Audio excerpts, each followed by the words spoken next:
Deputy Speaker Sir, আজি এই পবিত্ৰ সদনত ডক্টৰ হিমন্ত বিশ্ব শৰ্মাৰ নেতৃত্বত ফাইনেন্স মিনিষ্টাৰ যি বাজেট যোৱাকালি দাখিল কৰিছে, ই এক জনমুখী বাজেট আৰু মই এই বাজেটৰ ওপৰত সম্পূৰ্ণ আস্থা আৰু সমৰ্থন জনাই মই কিছু বক্তব্য ৰাখিব বিচাৰিছোঁ। অধ্যক্ষ মহোদয়, আজি যোৱাকালি যি ধৰণে বাজেট প্ৰস্তুত কৰি দাখিল কৰিছিল, এনেধৰণৰ বাজেট যোৱা 1970 চনৰ পৰা যদি এনেধৰণৰ বাজেট যদি প্ৰস্তুত কৰিলেহেঁতেন, পাহাৰত বিশেষভাৱে কাৰ্বি আংলং আৰু ডিমা হাছাওৰ ৰাইজৰ সেইটো এলেকাত বিভিন্ন দল সংগঠনৰ যোগেদি যিবোৰ আন্দোলন, সহস্ৰ সংগ্ৰামৰ যোগেদি যিবোৰ আন্দোলন, বহুত যুৱক যুৱতীসকলে শ্বহীদ হ'বলগীয়া হৈছিল, এনেধৰণৰ পৰিস্থিতি নহ'লহেঁতেন। মই এই পবিত্ৰ সদনত 1970 চনৰ কথা মই কিয় উল্লেখ কৰিছোঁ, ইয়াত গুৰুত্বপূৰ্ণ, ইয়াত তাৎপৰ্য আছে। কাৰণ এই পবিত্ৰ সদনৰ পৰাই এই পবিত্ৰ সদনৰ প্ৰতিনিধিসকলে স্বৰ্গীয়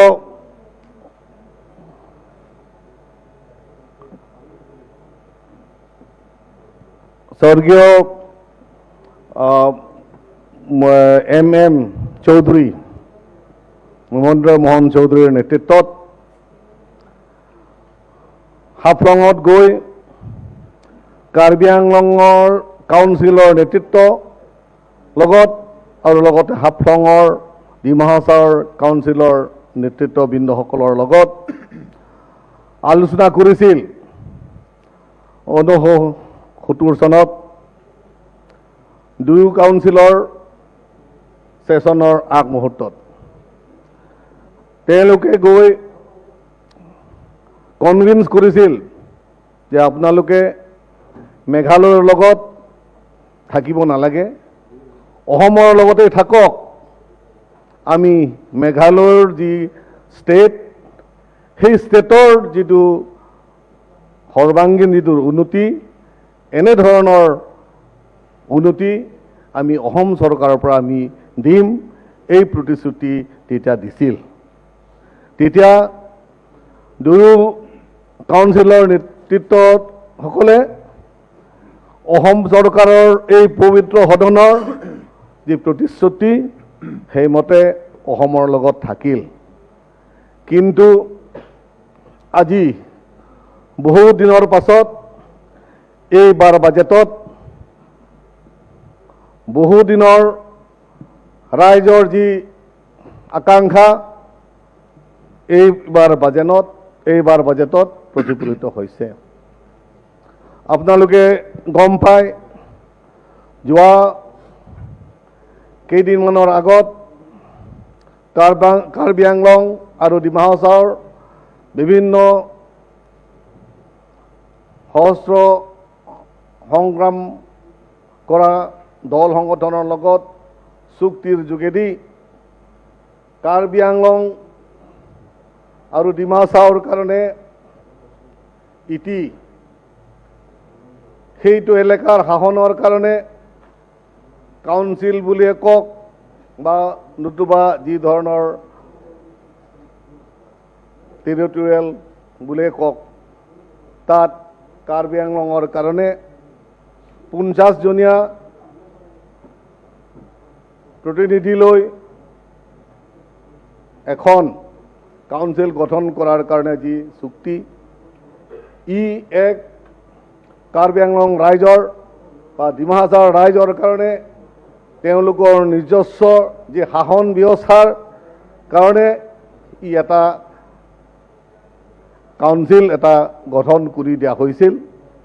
সেই কাউন্সিলখন যাতে সম্পূৰ্ণভাৱে সৰ্বাংগীন উন্নতিৰ বাবে সেইটোৰ এলেকাত থকা সকলো জাতি জনজাতি সকলক যাতে সামাজিক আৰ্থিক ৰাজনৈতিক সকলো ক্ষেত্ৰত সমানে আগুৱাই লৈ যাবৰ বাবে আৰ্থিক প্ৰয়োজন। এইবাৰ বাজেটত সেই প্ৰয়োজনটো এইবাৰ বাজেটত প্ৰতিফলিত হৈছে। সেইবাবে কাৰ্বি আংলং ৰাইজ হৈ বিত্তমন্ত্ৰী আৰু আমাৰ মুখ্যমন্ত্ৰী ডক্টৰ হিমন্ত বিশ্ব শৰ্মাক কাৰ্বি আংলং ৰাইজ হৈ মই ধন্যবাদ জ্ঞাপন কৰিছোঁ। এইবাৰ বাজেটৰ আগমুহূৰ্তত কাৰ্বি আংলঙৰ দুয়োটা কাউন্সিল, কাৰ্বি আংলং ডিমা হাছাওৰ দুয়োটা কাউন্সিলৰ নেতৃত্ব CM সকলক আৰু সেইটো এলেকাৰ MLA সকলক মাতি বাজেট আৱৰ্তনৰ বিষয়ৰ ওপৰতো আলোচনা হৈছে। তাৰে ভিতৰত এইবাৰ বাজেট এটা একাউণ্টত পুঁজিটো কাউন্সিললৈ পঠোৱা হ'ব। সেই পুঁজি যিমানখিনি পঠোৱা হ'ব কাউন্সিলত নেতৃত্ব দিয়া CM EM সকলে কোনটো ডিপাৰ্টমেণ্টত কোনটো বিভাগত কোনটো শিতানত কিমান টকাৰ প্ৰয়োজন সেই সাপেক্ষে তেওঁলোকে বাজেট প্ৰস্তুত কৰাৰ যি সুযোগ সুবিধা দিছে, মই কাৰ্বি আংলং ৰাইজ হৈ মই বিত্তমন্ত্ৰীক লগতে মুখ্যমন্ত্ৰীক মই ধন্যবাদ জ্ঞাপন কৰিছোঁ।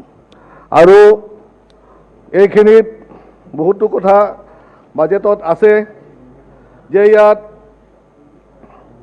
NCL ডিমা হাছাও আৰু কাৰ্বি আংলঙৰ কাৰণে সৰ্বমুঠ 2,845.04 যিটো পুঁজি আৱৰ্তন দিছে তাৰ বাবদ মই ধন্যবাদ জ্ঞাপন কৰিছোঁ।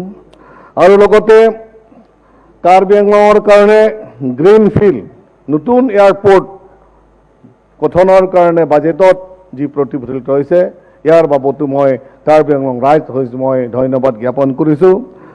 আৰু লগতে ARNIP Assam road network improvement project for inclusions of one arterial route in Karbi Anglong, এই স্কিম যিটো আমাৰ কাৰ্বি আংলং আৰু ডিমা হাছাও দুয়োটা ডিষ্ট্ৰিক্টৰ কাৰণেও যিটো তাত অন্তৰ্ভুক্ত কৰিছে তাৰ বাবতো মই ধন্যবাদ জ্ঞাপন কৰিছোঁ।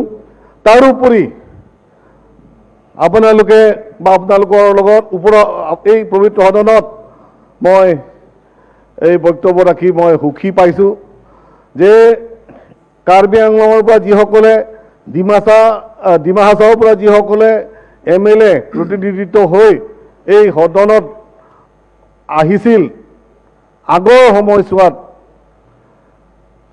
অসম চৰকাৰৰ ষ্টেট SOPDৰ তৰফৰ পৰা কাৰ্বি আংলঙৰ CM, কাৰ্বি আংলঙৰ EM, কাৰ্বি আংলঙৰ MEC সকলৰ লগত উন্নয়নমূলক কাম কাজ আমি যিমানখিনি আমাৰ ইচ্ছা আছিলে সেইখিনি আমি কৰিব পৰা নাছিল।